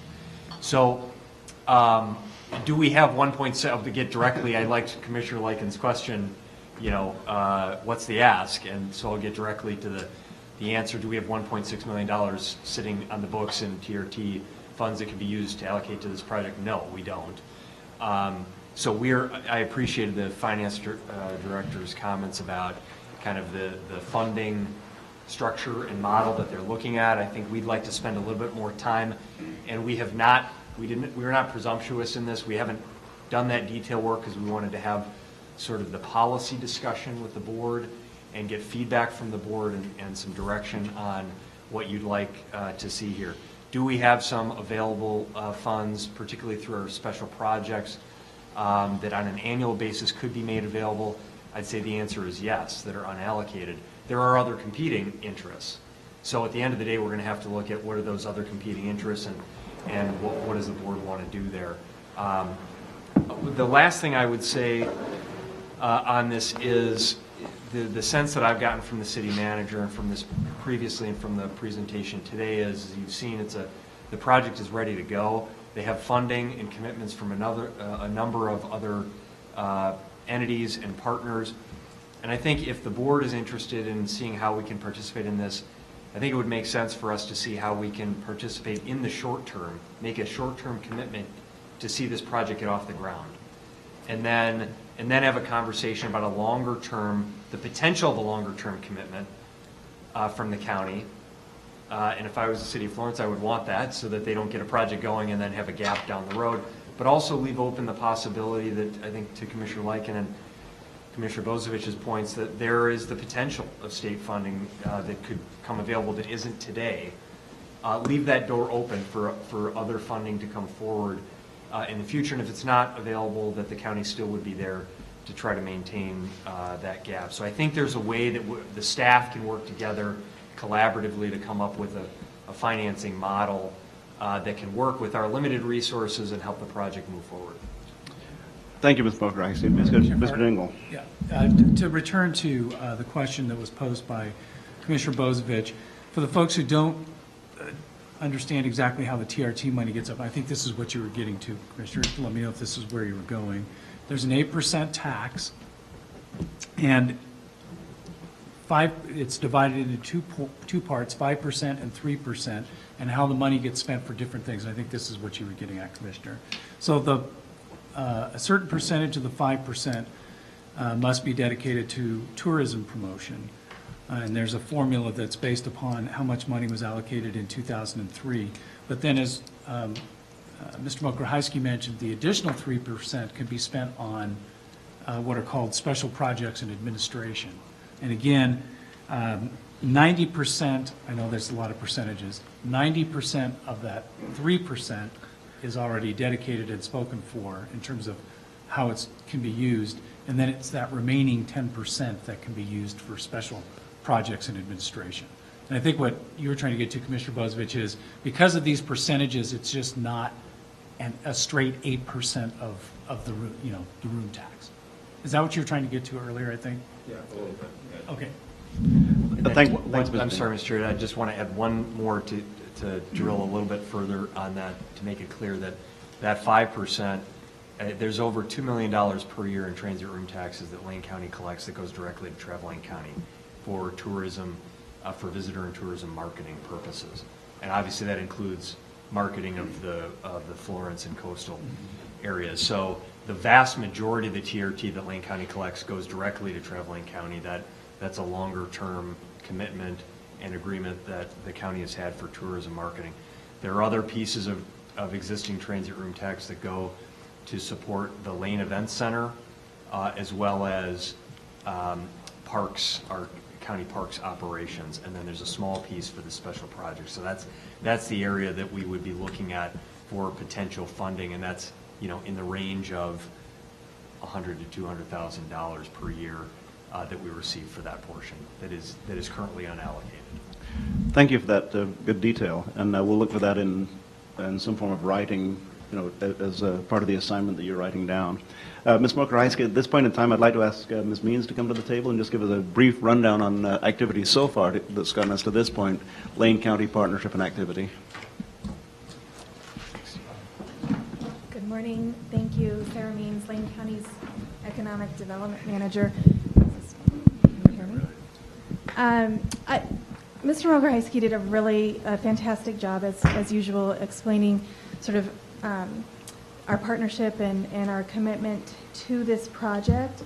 I would just add that, as all of you know, commissioners, and I believe all the city councilors in there know this, Lane County's Economic Development Division has recommitted ourselves to the entire region through our Rural Prosperity Initiative, understanding that, and particularly with this ask, there is a financial component and need here, but in many instances, there's also a non-financial component that we can assist with through these projects and processes. And so through our Rural Prosperity Initiative and really the work that Kim Thompson has done, we've been able to work with Aaron and Kelly and Megan and staff at Florence to really think about, one, yes, there could be a financial contribution coming from the county, but what other sources of monies are out there that we could really look at and focus on and perhaps assist with as we look to fill this gap. So I would just add that while we are absolutely at the table and committed to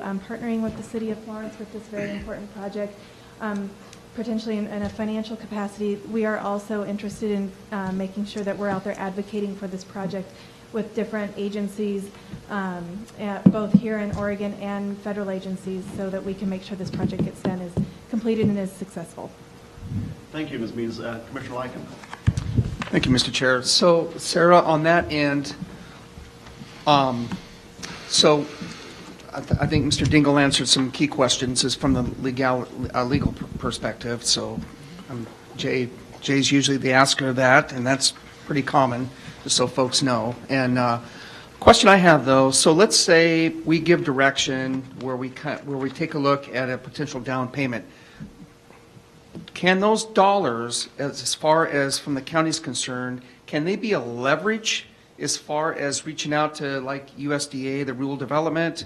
What's the other one that was I was thinking of? You and I talked about it, the SPWF funds. So can this be like leverage? So the county is not on the hook for the entire, but can be leveraged to actually access either Business Oregon or federal dollars.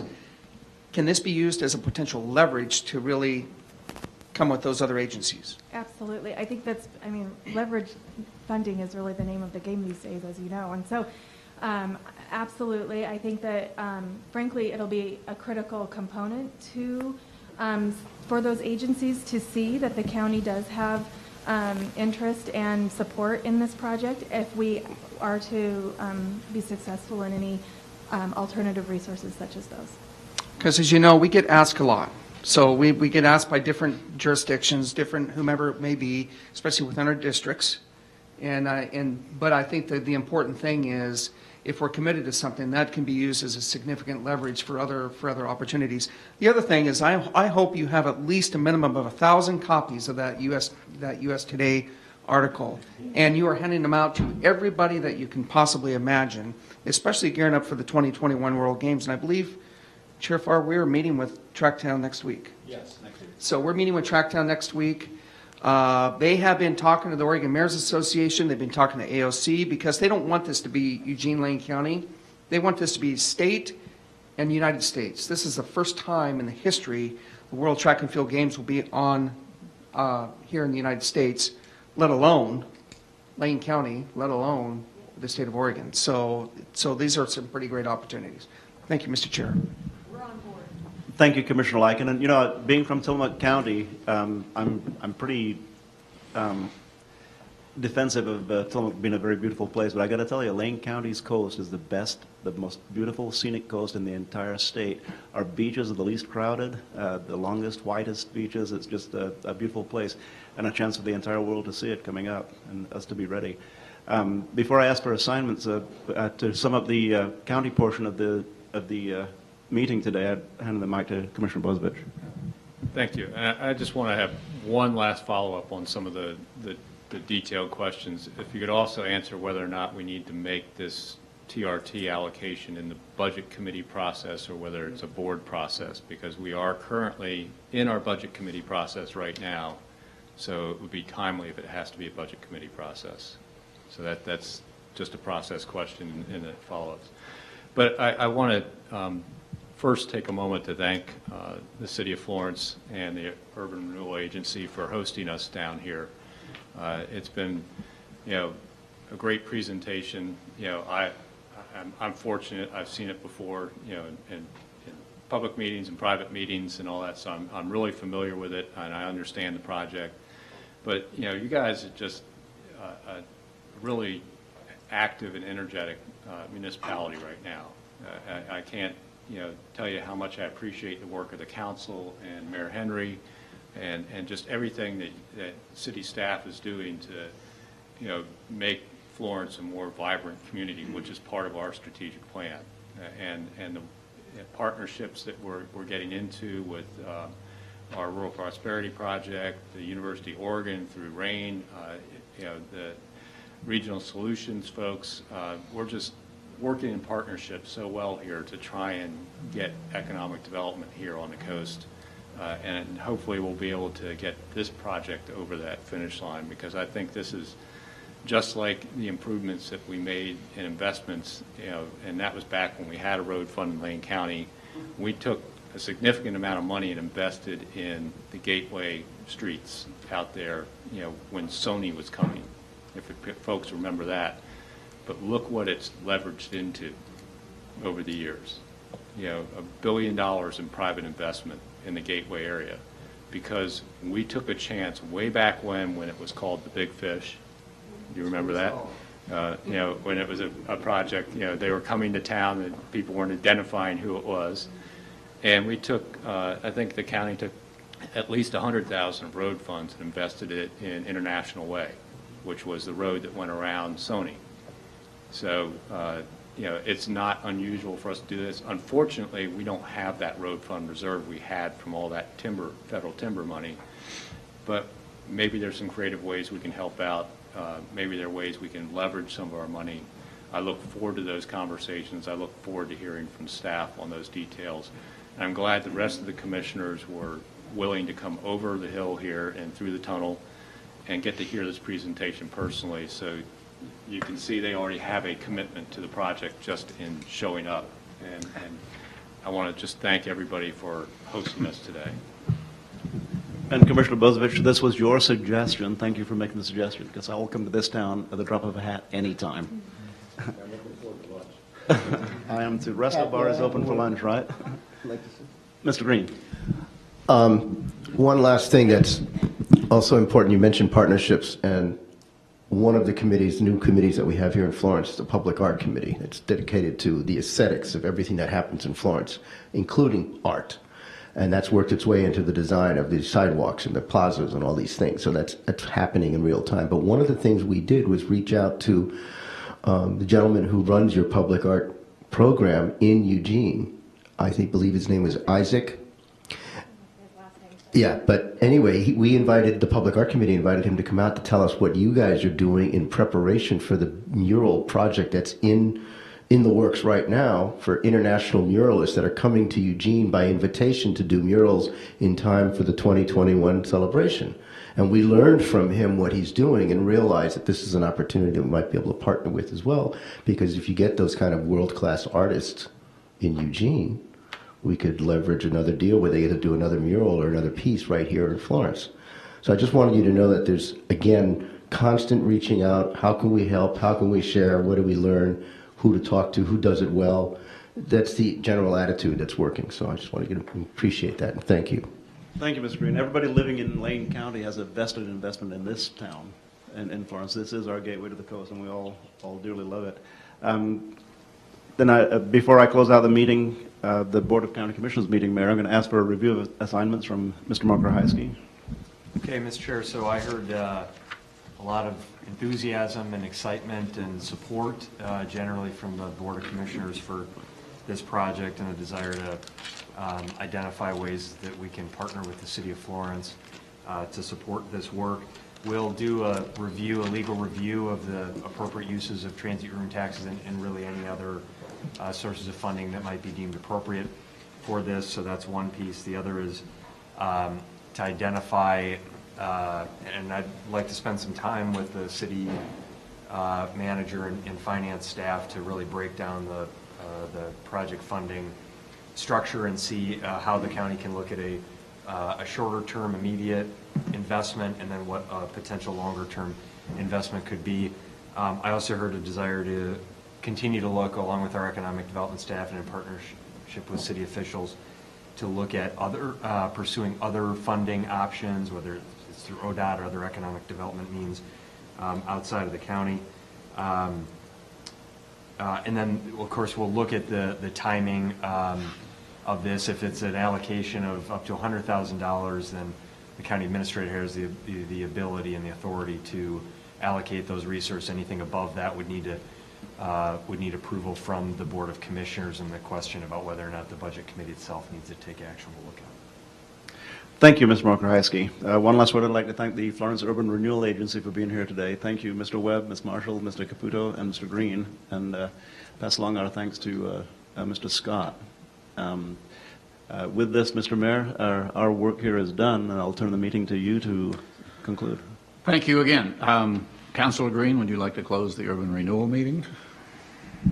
I'm officially closing the meeting at this present time, whatever that may be. Well, in closing, I wasn't going to do this, but not to be outdone by Councilor Green and his Public Art Committee. I stay out of that because I have not one artistic inclination whatsoever in my body. But we do have a really exciting Economic Development Committee that I'm pretty much involved in. And we had a really exciting recent success. You're all familiar with RAIN and their projects and their little Shark Tank thing where they do a speed pitch. Well, as Aaron mentioned, we hired an economic development person named Jesse Dolan. He also owns a small business called Stony River Sinkers, where he manufactures fishing sinkers, but not out of lead. And he gave some really interesting statistics about how many hundreds of thousands of pounds of lead get dumped into the waterways every year. So he did a speed pitch and competed over in Corvallis. I had the chance to drive over there, and he actually won. So it's a great honor for him and for our community to have that first real big success with RAIN. He got a check for $3,500 for his business. So I had to mention that because